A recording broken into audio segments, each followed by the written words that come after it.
This story is titled, My Siblings Refuse to Allow Me to Attend Their Weddings, so I return the favor. Hey everyone! Before we jump into today's video, I need your help. We've noticed the channel is losing some traction, and subscribing is one of the best ways you can support us. It's quick, free, and it helps us keep bringing you awesome content.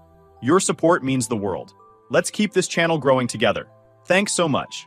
Now let's start the video. Hi Reddit, I never thought I'd find myself posting here, but I'm seriously losing my mind over what went down 2 weeks ago. It's been eating away at me, and I need to put it out there to see if I'm overreacting, or if this whole situation is as insane as it feels.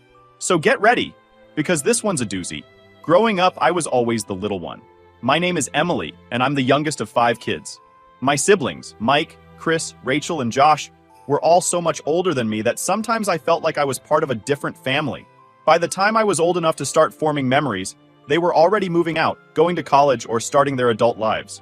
It was like I was an afterthought, a weird tag-along they had to put up with. But even so, I loved them. When you're the youngest kid, you look up to your older siblings like they're heroes. I thought Mike hung the moon when I was little. He was the cool oldest brother who could do no wrong. Chris was quieter and more serious, but I still adored him. Rachel was my big sister, the one I always hoped would let me into her life and show me how to be like her. And Josh, the baby of the older ones, felt the closest to me in age, but even he kept me at arm's length. The first time it really hit me how I didn't matter to them was Mike's wedding. I was 10 years old. 10 is that weird age where you feel old enough to be included in grown-up things, but still young enough to be treated like a child. When Mike and his fiancée Sarah announced they were having a child-free wedding, I assumed that didn't mean me. I mean, I wasn't some random kid who would throw food or scream during the vows. I was his sister. I still remember the day my parents sat me down. I'd been so excited. I even asked my mom if I could wear one of her necklaces for the big day. That's when she said it. Mike and Sarah are having an adults-only wedding, Emily. You're not going to be able to come. I stared at her for a second, trying to process. But I'm not like other kids, I said, trying to reason with her. I'll be quiet. I promise. She patted my head like I was some kind of puppy. It's just for adults, sweetie. You'll understand when you're older. I didn't understand at all. I cried in my room for hours. Mike was my brother, and I wanted to see him get married. I wanted to be there to watch Sarah, who I already thought of as my sister, walk down the aisle. But instead, my parents left me with a babysitter. I remember the feeling of staring at the clock that day, imagining everything I was missing. When Mike came home from his honeymoon, I thought maybe he'd bring it up. Maybe he'd say he was sorry I couldn't come, or tell me some funny story from the wedding. But he didn't. He acted like I wasn't even a part of it, like I wasn't even worth acknowledging. 2 years later, Chris got engaged. I was 12 by then, and I thought things would be different. I was older, quieter, and very well behaved. I didn't whine or cause a fuss, and I made sure everyone knew it. So when they said his wedding was child-free too, I thought, okay, but this time I'll be invited. Nope. Once again, I got the same speech. Chris and his fiancée want the wedding to be adults only, Emily. It's not personal. Not personal? It felt personal. How could it not be personal when it happened twice? I tried not to cry this time. I was older and I wanted to act more mature. I didn't beg or scream. I just sat quietly while my parents made their excuses. My mom even tried to comfort me. You'll have your own wedding someday, and it'll be wonderful. You'll see. But it didn't make me feel better. I was starting to realize something.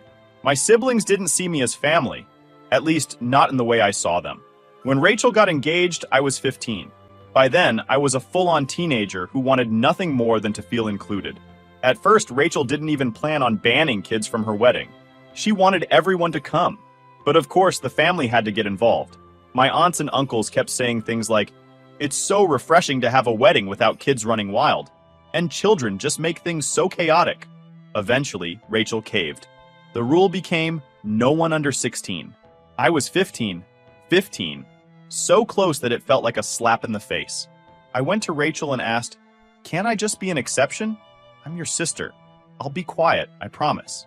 Rachel looked at me with this serious expression and said, "If I make an exception for you, what about the other kids?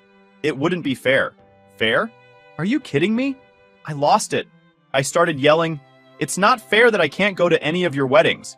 I'm not just some kid, I'm your sister." That's when my parents got involved. I got grounded for 6 months for disrespecting Rachel and causing drama. 6 months. I spent most of that time in my room, just stewing in my anger and hurt. By the time Josh got engaged when I was 17, I didn't even bother asking. I already knew I wouldn't be invited. Sure enough, the announcement came, child-free wedding. At that point, I was numb to it. I didn't cry, I didn't yell, and I didn't ask why. I just accepted it. But what really stung?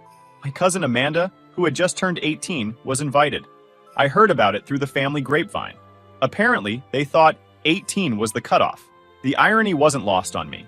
Amanda was only a few months older than me, but she got to go because she'd hit the magical age of adulthood. When my parents asked why I didn't make a big deal congratulating Josh, I just shrugged.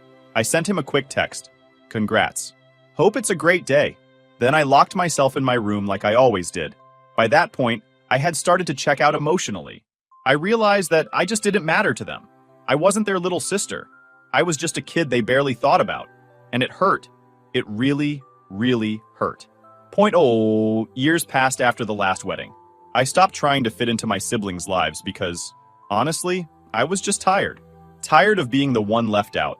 Tired of being the kid sister, who no one cared about unless it was convenient for them. By the time I met my now fiancé, Tyler, I'd pretty much checked out of the family dynamic. I didn't expect much from anyone anymore. Tyler was the first person to actually listen when I told him about my family. I remember sitting on his couch, telling him about how I'd been banned from 4 of my siblings' weddings, and he looked genuinely shocked. Wait, they didn't invite you? Not even when you were like 15? Nope, I said, trying to play it off like it didn't hurt anymore. What the hell? You're their sister, he said. He just sat there shaking his head for a minute before adding, that's seriously messed up. I think that was when I realized it really was messed up. I'd spent so many years convincing myself it was normal. Child-free weddings sounded reasonable on paper. It wasn't like I was being deliberately targeted, right? But no. 4 times my family chose to exclude me. Not a single sibling thought, hey, Emily should be there. It wasn't normal. So when Tyler and I got engaged a few years later, I knew one thing for certain. My wedding was going to be different. My wedding was going to be full of people who actually cared about me. People who wanted to celebrate me, not just show up because it was expected of them. That's when I made my decision.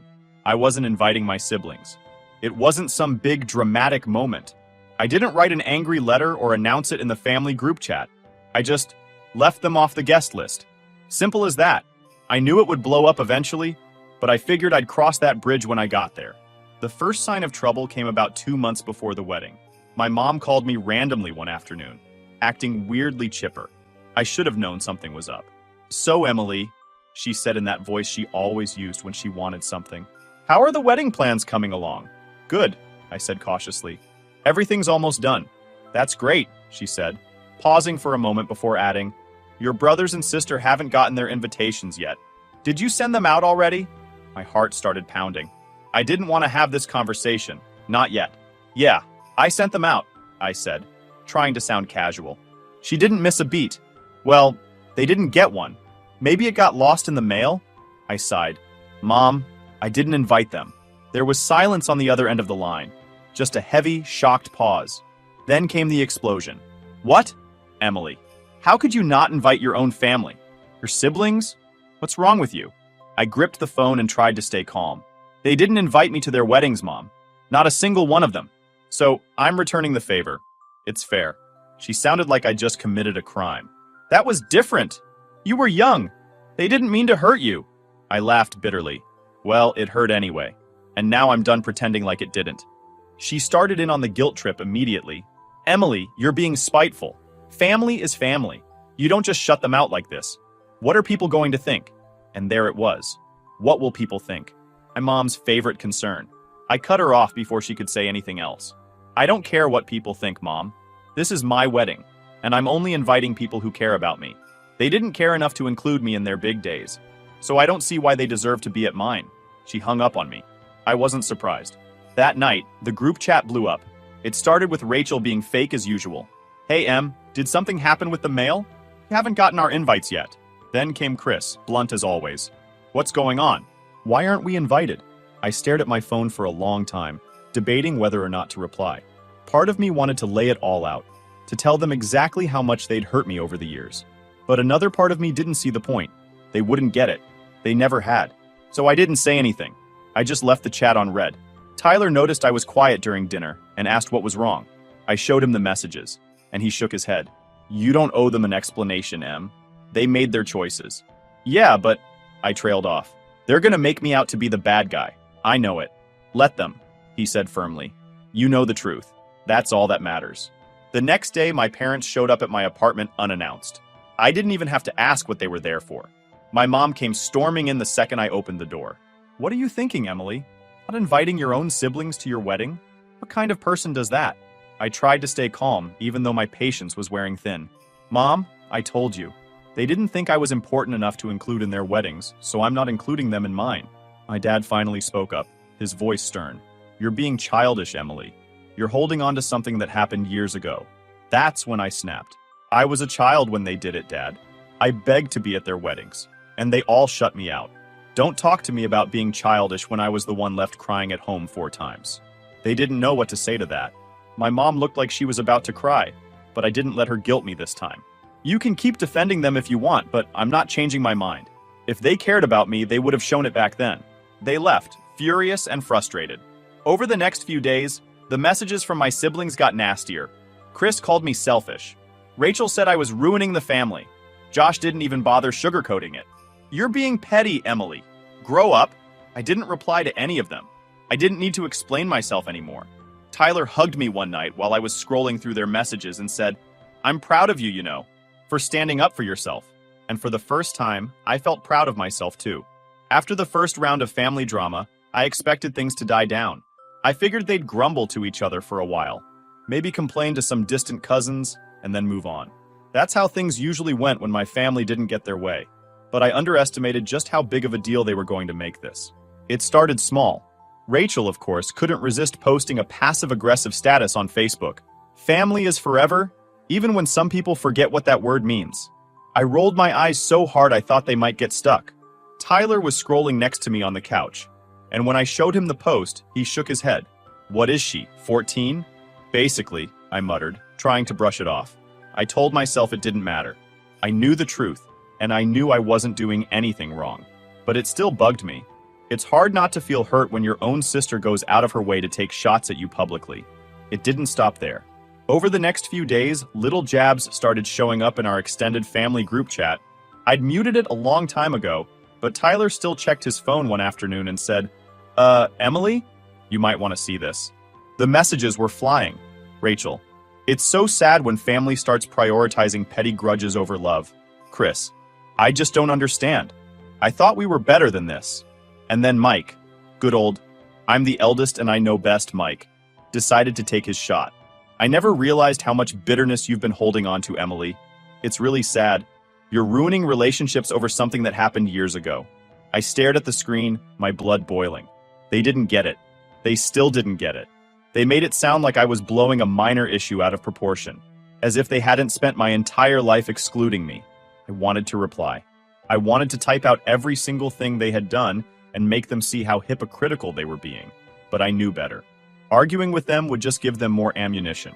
They'd spin my words into me being dramatic or unstable or whatever else they wanted to say to avoid taking responsibility. Instead, I did the one thing they never expected. I left the group chat. That night, my mom called me. I knew she'd heard about the group chat incident because she jumped straight into yelling the second I answered. Emily, what is wrong with you? Hi, Mom, I said flatly. Don't start with that attitude, she snapped. Do you know what you've done? Your siblings are heartbroken. You're destroying this family. Heartbroken? I laughed bitterly. They ignored me my entire childhood. But now they're heartbroken? Give me a break. You're being so spiteful, she said. You've always been like this, holding on to grudges and making everything about you.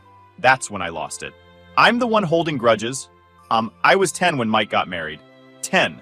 I cried because I wanted to be there, and you all told me I didn't matter enough to be included. And it didn't stop there. It happened again and again and again. I begged to be at Rachel's wedding, and she told me no, because it wouldn't be fair. That was years ago, she said dismissively. Yeah, and I'm still living with the way it made me feel. You all decided I wasn't important enough back then. Why should you suddenly get a front row seat to my life now? She didn't have an answer to that. Instead, she tried to flip the script. This isn't about the weddings, Emily. This is about you pushing everyone away because you're bitter. Tyler's probably encouraging you, isn't he? I groaned. Mom, stop blaming Tyler. This has nothing to do with him. This is about me finally realizing I deserve better than to be treated like I don't matter. Her voice softened, like she was trying to play the concerned mother. Emily, you don't understand. Family is all you'll have in the end. Friends and partners come and go, but your family is forever. No, I said firmly. Family is supposed to care about you. They're supposed to love and support you. That's not what you've been to me. She started crying. Big dramatic sobs that I knew were more about guilt-tripping me than anything else. You'll regret this one day, Emily, she said through her tears. You'll see. I don't think I will, I said quietly, before hanging up. Over the next week, things got worse.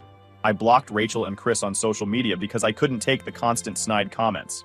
My mom called Tyler twice, apparently hoping to talk sense into him. He didn't answer. Then Mike sent me a long email, yes, an actual email, about forgiveness and family unity. He even had the nerve to quote some Bible verse about letting go of anger. I didn't respond. Tyler and I sat down one night, and I vented about everything. It's like they're determined to pretend I'm the problem. They don't see how messed up it is that they ignored me for years, and then flipped out when I finally stood up for myself. You know what it is? Tyler said. They're not mad that they weren't invited. They're mad that they don't get to control you anymore. That hit me like a punch to the gut. He was right. My whole life, my family had treated me like an afterthought, like someone they could dismiss whenever it suited them. But now that I was doing something for myself, something they couldn't control, they couldn't handle it.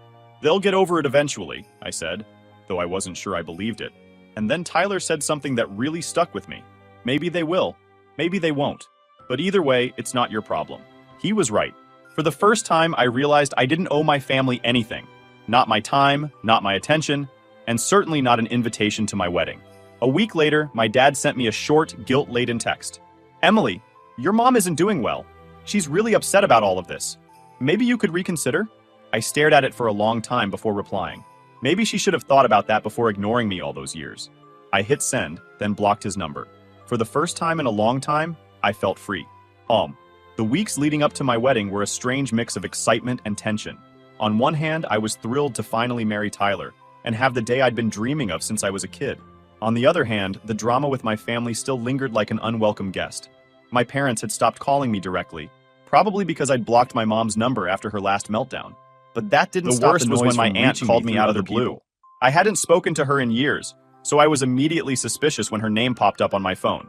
I answered, and she got right to the point. Emily, honey, I don't understand why you're making such a big deal out of this, she said, in her sweet but condescending tone. Family is family. It's not right to leave your siblings out of your wedding. I sighed, gripping the phone a little tighter. Aunt Linda, it's not just about the wedding. This has been years in the making. I'm not going to change my mind. But it's family, she pressed, like that word was supposed to fix everything. I'm sure they didn't mean to hurt you back then. Can't you just let it go and be the bigger person? I closed my eyes, trying not to snap. Being the bigger person doesn't mean letting people walk all over you. It's about knowing when to put yourself first. There was a pause on the other end, and I could hear her sigh dramatically. Well, I just hope you don't regret this. One day, you're going to miss your family, and they won't be there. I didn't say anything. I just hung up. The morning of the wedding, I woke up feeling an odd combination of peace and nerves. It wasn't the normal, what if something goes wrong, kind of wedding day jitters. It was more like I was waiting for a shoe to drop. I knew my family wasn't invited, but I couldn't shake the feeling that they'd find a way to insert themselves into the day somehow. But Tyler, being the amazing guy he is, refused to let me dwell on it. When I told him about my worries as we got ready separately, he just smiled and said, this day is about us. Nothing else matters. If anyone tries to ruin it, I'll personally escort them out. That made me laugh, and for the first time in weeks, I felt lighter. The venue we chose was perfect. It was small and intimate, a garden surrounded by flowers, twinkle lights strung through the trees, and a little gazebo where we'd say our vows. I didn't want a giant, elaborate wedding. I wanted something that felt real and full of love, and that's exactly what it was. My closest friends were there, along with some extended family who'd actually been kind to me over the years. It felt right. As I stood in front of the mirror, putting the final touches on my dress, my maid of honor, my best friend Jenna, walked in and grinned. You look amazing, Em. Thanks, I said softly, feeling a wave of emotions. Jenna sat on the edge of the couch and watched me for a moment. Are you okay? I hesitated before nodding. Yeah, I don't know. Sad, I guess. Not about today. Today's perfect. but about the fact that my family isn't here. She frowned and leaned forward. Emily, it's okay to feel that. Just because you made the right choice doesn't mean it doesn't hurt. Her words hit me hard. I turned to look at her, tears welling up in my eyes. I wanted them to care, you know. I wanted them to fight for me when I was a kid, and they never did. Jenna stood up and hugged me tightly. You don't need their approval. You have people who love you. Focus on that. I nodded, taking a deep breath. She was right. Today wasn't about my family. It was about me and Tyler. When the ceremony started, I was so overwhelmed by the beauty of it all that I forgot about everything else. I remember standing at the end of the aisle, staring at Tyler, and thinking, this is it. This is what happiness feels like. As I walked toward him, I felt this sense of freedom wash over me. I wasn't the forgotten little sister anymore. I wasn't the kid who begged to be included and got turned away. I was a bride, surrounded by people who truly loved me and wanted to see me happy. The vows were perfect. Tyler promised to love me, protect me, and always stand by my side, and I promised the same. By the time we said, I do, there wasn't a dry eye in the audience, including mine. The reception was everything I hoped it would be. We laughed, we ate, we danced until our feet hurt. My friends toasted to us, sharing funny stories and heartfelt wishes for our future. Tyler's parents, who had always been so kind to me, told me they were proud to have me as part of their family. At one point, I snuck away from the crowd just to take it all in. I stood at the edge of the garden, looking at the lights twinkling in the trees and the people laughing together, and I felt so full. For so many years, I'd believed the lie my family told me, that I didn't matter, that I wasn't important enough to be part of their lives. But standing there, watching all these people who truly cared about me, I realized something. I matter to the people who actually deserve to know me. Later that night, as the reception started winding down, one of my cousins pulled me aside. Hey, Emily, I probably shouldn't say this, but I groaned. What is it now? She looked sheepish. Your mom and Rachel apparently threw some kind of dinner tonight, like as an alternative to your wedding. I stared at her for a second, then burst out laughing. Are you serious? She nodded. I know, it's pathetic. I just thought you should know. I shook my head, still laughing. That's fine. Let them throw their pity party. I hope the food's good. I could tell my cousin expected me to be upset, but honestly, I wasn't. If anything, it was proof that I'd made the right decision. My family had spent my whole life excluding me, and then trying to justify it. Now that I was the one drawing the boundary, they couldn't handle it. At the end of the night, Tyler and I shared one last dance while everyone gathered around us. As we swayed together, I whispered, I'm so happy we did this. He smiled down at me. Me too, Em. This is just the beginning. And for the first time, I believed it. My family wasn't there. They didn't get to see the best day of my life. But that was their loss, not mine. Because as I looked around the room, surrounded by love and laughter, I realized I had everything I'd ever needed, and none of it had come from them. I thought the worst of it was over after the wedding. I really did. The day had been perfect, everything I hoped for and more, and I felt like I'd finally moved on from my family's nonsense. I didn't miss them at the ceremony. I didn't spend a second wondering what it would have been like if they were there. I was surrounded by people who loved me, and that was enough. But if there's one thing I've learned about my family, it's that they don't like being ignored. It's almost like they couldn't handle the fact that I was happy without them, so they decided to stir the pot one last time. It started with a message from Rachel a week after the wedding. Of course it was Rachel. She'd always been the one to throw the first stone when it came to family drama. Saw some pics from your wedding. I can't believe you had it in a garden. Looked casual, but I guess that's what you wanted. I stared at the message, stunned. She couldn't even pretend to be nice. It wasn't enough for her to just leave me alone. She had to find something to criticize. I was tempted to reply with something snarky, something about how her wedding might have been fancier, but at least mine wasn't full of fake smiles and people who didn't care about me. But I stopped myself. I didn't owe her a response. A few days later, I started getting messages from extended family members I hadn't heard from in years. Apparently, Rachel, Mike, and Chris were on some kind of campaign to paint me as the villain. My Aunt Linda, yes, the same one who tried guilt-tripping me before the wedding, sent me another message. Emily, I don't know what happened between you and your siblings, but they're really hurt. Rachel says she tried to reach out, and you're ignoring her. Maybe it's time to let go of the past? I sighed and rolled my eyes.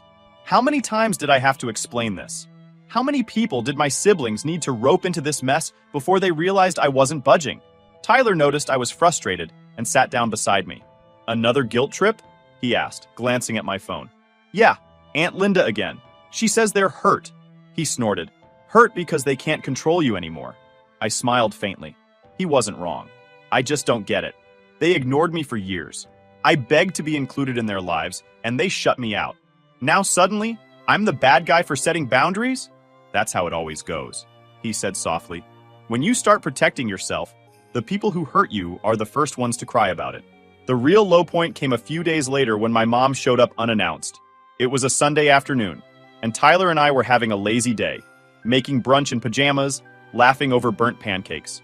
We heard a knock at the door, and I froze. I just knew it was her. Sure enough, I opened the door to find my mom standing there, looking as dramatic as ever.